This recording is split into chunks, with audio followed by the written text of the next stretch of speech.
Hi everyone, welcome to Pallavi's vlogs and recipes. ನಾನಿವತ್ತು ನಿಮಗೆ ಒಂದು ಸೂಪರಾಗಿ ಈಸಿಯಾಗಿ ಬ್ಯಾಚುಲರ್ಸ್ ಕೂಡ 5 ಮಿನಿಟ್ಸಲ್ಲಿ ಮಾಡುವಂಥ ಒಂದು ರೆಸಿಪಿನ ತೋರಿಸ್ತಾ ಇದ್ದೀನಿ. ಅನ್ನ ಜೊತೆ ಚಪಾತಿ ಜೊತೆ ಬೆಸ್ಟ್ ಕಾಂಬಿನೇಷನ್ ಅಂತಲೇ ಹೇಳ್ಬೋದು. ಎಲ್ಲಿಗಾಗಿ ಹೋಗಿ ಬಂದು ಸುಸ್ತಾದಾಗ ಕ್ವಿಕ್ ಅಂತ ಮಾಡ್ಕೋಬೋದಂಥ ರೆಸಿಪಿ ಇದು. ಪಾಲಕ್ ದಹಿ ಅಂತ ಹೇಳಿ ತುಂಬಾ ಟೇಸ್ಟಿಯಾಗಿರುತ್ತೆ. ಬಿಸಿ ಬಿಸಿ ಅನ್ನ ಜೊತೆ ಚಪಾತಿ ಜೊತೆ ತುಂಬ ಚೆನ್ನಾಗಿರುತ್ತೆ. ಒಂದ್ಸಲ ನಿಮ್ಮ ಮನೆಯಲ್ಲಿ ಕೂಡ ಇದನ್ನು ಟ್ರೈ ಮಾಡಿ ನೋಡಿ. ಇದು ನೋಡೋಕ್ಕೂ ಮುಂಚೆ ನೀವು ನನ್ನ ಚಾನಲ್ನ ಸಬ್ಸ್ಕ್ರೈಬ್ ಆಗಿಲ್ಲ ಅಂದರೆ ಸಬ್ಸ್ಕ್ರೈಬ್ ಮಾಡ್ಕೊಳ್ಳಿ. ಪಕ್ಕದಲ್ಲಿರುವಂಥ ಬೆಲ್ ಐಕಾನನ್ನು ಕ್ಲಿಕ್ ಮಾಡಿ ನಾನು ಎಲ್ಲ ವೀಡಿಯೋಸನ್ನು ಒಂದ್ಸಲ ಚೆಕ್ ಮಾಡಿ ಪ್ಲೀಸ್ ಸಪೋರ್ಟ್ ಮಾಡಿ ಅಂತ ಕೇಳ್ತಾ ಇದ್ದೀನಿ. ಇದನ್ನು ಮಾಡೋದಕ್ಕೆ ಫಸ್ಟಿಗೆ ಒಂದು ಪ್ಯಾನ್ನ ಇಟ್ಬಿಟ್ಟು ಇದಕ್ಕೆ ನಾನು ಒಂದು 3ರಿಂದ 4 ಟೇಬಲ್ ಸ್ಪೂನ್ ಅಷ್ಟು ಎಣ್ಣೆನ ಹಾಕ್ತಾಯಿದ್ದೀನಿ. ಎಣ್ಣೆ ಸ್ವಲ್ಪ ಜಾಸ್ತಿ ಹಾಕ್ತಾಯಿದ್ದೀನಿ. ಎಣ್ಣೆ ಸ್ವಲ್ಪ ಬಿಸಿ ಆದಮೇಲೆ ಒಂದು ದೊಡ್ಡ ಗಡ್ಡೆ ಅಷ್ಟು ಬೆಳ್ಳುಳ್ಳಿನ ಚೆನ್ನಾಗಿ ಕುಟ್ಬಿಟ್ಟು ಹಾಕ್ತಾಯಿದ್ದೀನಿ. ಹೆಚ್ಚೋಕೆ ಹೋಗ್ಬೇಡಿ, ಕುಟ್ಟಿ ಹಾಕಿ, ಹಂಗಂದರೆ ಬಾಯಿಗೆ ಸಿಕ್ಕಾಗ ಟೇಸ್ಟ್ ತುಂಬಾ ಚೆನ್ನಾಗಿ ಬರುತ್ತೆ.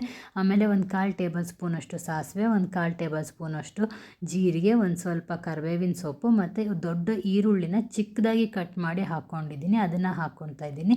ಒಂದು 2 ಹಸಿಮೆಣ್ಸಿನ್ಕಾಯಿನ ಕೂಡ ಉದ್ದ ಕಟ್ ಮಾಡಿ ಹಾಕ್ಕೊಂಡು ಚೆನ್ನಾಗಿ ಫ್ರೈ ಮಾಡ್ಕೊಳ್ತಾ ಇದ್ದೀನಿ. ಈರುಳ್ಳಿ ಮತ್ತು ಮೆಣಸಿನ್ಕಾಯಿ ಚೆನ್ನಾಗಿ ಫ್ರೈ ಆಗಬೇಕು. ಈರುಳ್ಳಿ ಗೋಲ್ಡನ್ ಬ್ರೌನ್ ಬರೋವರೆಗೂ ಫ್ರೈ ಮಾಡ್ಕೊಳ್ಳಿ. ಅದಾದಮೇಲೆ ಇದಕ್ಕೆ ನಾನು ಒಂದು ಕಟ್ಟು ಅಷ್ಟು ಪಾಲಕ್ ಸೊಪ್ಪನ್ನು ತೊಳೆದುಬಿಟ್ಟು ಕ್ಲೀನಾಗಿ ಕಟ್ ಮಾಡಿದ್ದೀನಿ.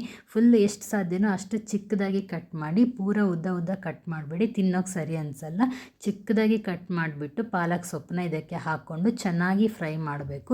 ಪಾಲಕ್ ಸ್ವಲ್ಪ ಫ್ರೈ ಆದಮೇಲೆ ನೀರನ್ನು ಬಿಡ್ಕೊಳುತ್ತೆ. ಆ ನೀರು ಪೂರ ಡ್ರೈ ಆಗಬೇಕು, ಅಲ್ಲಿವರೆಗೂ ನಾವು ಇದನ್ನು ಫ್ರೈ ಮಾಡ್ಕೋಬೇಕು. ಆವಾಗ ನಮಗೆ ಪಾಲಕ್ ಸೊಪ್ಪಿನ ಹಸಿ ಸ್ಮೆಲ್ ಏನಿರುತ್ತೆ ಕಂಪ್ಲೀಟಾಗಿ ಹೋಗುತ್ತೆ. ಅರ್ಧಂಬರ್ಧ ಬೆಂದರೆ ಪಾಲಕ್ ಸೊಪ್ಪಿನ ಸ್ಮೆಲ್ಲು ಬರುತ್ತೆ, ಟೇಸ್ಟ್ ಅನಿಸೋದಿಲ್ಲ. ಹಾಗಾಗಿ ನೋಡಿ ಎಷ್ಟು ನೀರು ಬಿಡ್ಕೊಂಡಿದೆ, ಅದಿಷ್ಟು ಕಂಪ್ಲೀಟಾಗಿ ಹೋಗಬೇಕು. ಅಲ್ಲಿವರೆಗೂ ನೀವು ಲೋ ಫ್ಲೇಮ್ನ ಇಟ್ಬಿಟ್ಟು ಚೆನ್ನಾಗಿ ಇದನ್ನು ಬೇಯಿಸ್ಕೊಳ್ಳಿ. ಎಷ್ಟೊಂದು ಹಾಕಿರ್ತೀವಿ ಅನಿಸುತ್ತೆ ಸೊಪ್ಪನ್ನ, ಬಟ್ ಬೆಂದ ಮೇಲೆ ನೋಡಿ ಇಷ್ಟೇ ಕ್ವಾಂಟಿಟಿ ಆಗಿರೋದು. ನೋಡಿ ಪೂರ ನೀರು ಕೂಡ ಹೋಗಿದೆ, ಕ್ವಾಂಟಿಟಿ ಕೂಡ ಕಡಿಮೆ ಆಗಿದೆ. ಇವಾಗ ನಾನು ಇದಕ್ಕೆ ಒಂದು 1/4 ಟೇಬಲ್ ಸ್ಪೂನಷ್ಟು ಅರಿಶಿನ ಪುಡಿ ಮತ್ತು ಸ್ವಲ್ಪ ಅಚ್ಕಾರದ ಪುಡಿ, ಆಲ್ರೆಡಿ ನಾನು ಹಸಿಮೆಣ್ಸಿನ್ಕಾಯಿ ಹಾಕಿದ್ದೀನಿ, ಹಾಗಾಗಿ ಸ್ವಲ್ಪ ಅಚ್ಕಾರದ ಪುಡಿ ಮತ್ತು ರುಚಿಗೆ ತಕ್ಕಷ್ಟು ಉಪ್ಪನ್ನು ಹಾಕ್ಕೊಂಡು ಚೆನ್ನಾಗಿ ಫ್ರೈ ಮಾಡ್ತಾಯಿದ್ದೀನಿ. ಉಪ್ಪನ್ನು ಸ್ವಲ್ಪ ಹಾಕ್ಕೊಳ್ಳಿ, ಆಮೇಲೆ ಬೇಕಿದ್ರೆ ಟೇಸ್ಟ್ ನೋಡಿ ಹಾಕ್ಕೋಬೋದು. ಇದಿಷ್ಟನ್ನು ನಾನು ಚೆನ್ನಾಗಿ ಫ್ರೈ ಮಾಡಿ ಕಂಪ್ಲೀಟಾಗಿ ಇದು ತಣ್ಣಗಾಗಬೇಕು. ಒಂದು 5 ಮಿನಿಟ್ಸ್ ಆದರೆ ತಣ್ಣಗಾಗುತ್ತೆ, ಬಿಸಿ ಇದಾಗಲೇ ಮಾಡಬಾರ್ದು.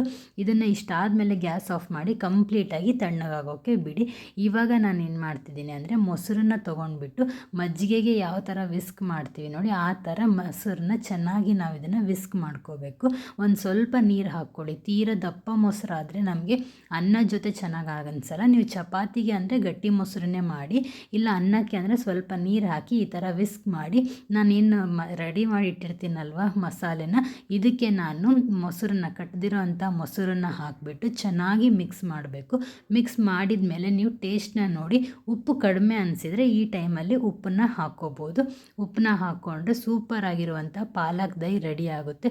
ತುಂಬಾ ಟೇಸ್ಟಿ. ಪಾಲಕ್ ಸೊಪ್ಪು ತಿನ್ನೋದ್ರಿಂದ ಹೆಲ್ದಿ ಕೂಡ ಹೌದು. ಒಂದು ಸಲ ನಿಮ್ಮ ಮನೇಲಿ ಟ್ರೈ ಮಾಡಿ ಟೇಸ್ಟ್ ಯಾವ ಥರ ಬಂತು ಅಂತ ಮಿಸ್ ಮಾಡದೆ ಕಮೆಂಟ್ ಮಾಡಿ. ನೀವೇನು ನನ್ನ ಚಾನಲ್ನ ಸಬ್ಸ್ಕ್ರೈಬ್ ಮಾಡ್ಕೊಂಡಿಲ್ಲ ಅಂದರೆ ಸಬ್ಸ್ಕ್ರೈಬ್ ಮಾಡ್ಕೊಳ್ಳಿ, ಲೈಕ್ ಮಾಡಿ, ಶೇರ್ ಮಾಡಿ, ಕಮೆಂಟ್ ಮಾಡಿ. ಈ ಸೂಪರ್ ಆಗಿರೋ ರೆಸಿಪಿನ ನಿಮ್ಮ ಮನೆಯಲ್ಲೂ ಕೂಡ ಟ್ರೈ ಮಾಡಿ. Thanks for watching.